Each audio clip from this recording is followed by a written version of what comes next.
Umaga po sa lahat, isang maganda, mapagpala, mapagbiyaya at makadiyos po na umaga sa bawat isa. Ang pagpapala nawa ng ating Panginoon ay sumasa atin lahat. Makibigan, dito na po tayo sa mga awit 78:1, aking pong babasahin. Kayo ngayon ay makinig sa turo ko, mga anak, inyong dinggit o linigin, salita kong binibigkas. Purihin nawa ang Diyos sa pagbasa ng kanyang salita at ay manalangin. Panginoon, maraming salamat po sa iyong kagandang loob sa bawat isa sa amin. Lord, maraming salamat sa pangalan ni Jesus sa aming Panginoon sa kapagligtas. Lahat po magsabi ng Amen and Amen. Pagkaibigan, sa ating nabasa, ito yung aking pong babasahin sa muli. Kayo ngayon ay makinig sa turo ko, mga anak, inyong dinggin o linigin salita kong binibigkas. Dito po, mga kaibigan, nagpapahiwatig na ito yung tungkulin ng mamagulang, no? So yung particularly yung tatay, kung halimbawa dahil sa ating panahon ngayon, halimbawa yung tatay ay nasa abroad, so siyempre po yung nanay, minsan naman po ang nanay nanay ay nasa abroad, so ang tatay naman, no? Minsan dalawa sila, no? So siyempre yung panganay. So dito, mga kaibigan, talagang pag ating muni-munihin, no? Kayo ngayon ay makinig sa turo ko, mga anak, no? So pwede dito sabihin ng tatay o kayong nanay o depende kung sino man, no? Sa ating ngayon mayroong mga adopted, no? So siyempre yung guardian, no?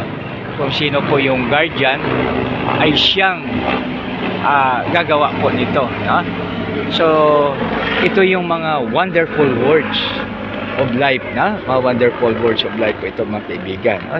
So tingnan natin, kayo mga anak ay makinig sa turo ko, mga anak, inyong dinggit o linigin salita kong binibigkas. So dito mayroong tinatawag dinggin at o linigin. So dito, mga kaibigan, ang pinaka mahirap na skills sa atin ay ang listening skills.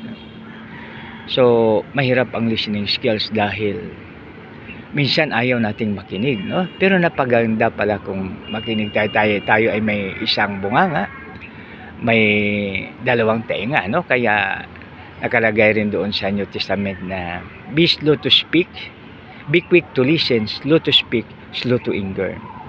So dito, mga kaibigan, sinasabi, no, na dapat minsan lang tayo magsalita, subalit dapat marami tayong panahon sa pakikinig. Ulinigin, no? So ibig sabihin, unawain, intindihin, no? So napakaganda, no? So paano natin maintindihan ang mensahe kung ito ay hindi natin pinapakinggan, no? Maunawaan lang po natin yan kung ating pakinggan. So pagpakinggan natin, of course, dito ating ma-analyze, ating ngayon matantya, no, kung ano ang kahulugan. So dito, mga kaibigan, mahalaga ang pakikinig. Sa muli, isang maganda, mapagpala, mapagbiyaya at makadiyos po na umaga sa bawat isa. God bless us all. So tayo po ay manalangin. Panginoon, maraming salamat po yung salita. Lord, tulungan po kami na yung salita ay sumasa aming puso, at Lord, please use us mightily in kingdom, O Lord. Sa aming dakilang Ama, ang Diyos ni Abraham, Isaac at Jacob, dinadahin po namin ito sa matamis na pangalan ng anak na si Jesus, namin pa yung takapagligtas. Lahat po magsabi ng Amen. God bless us all.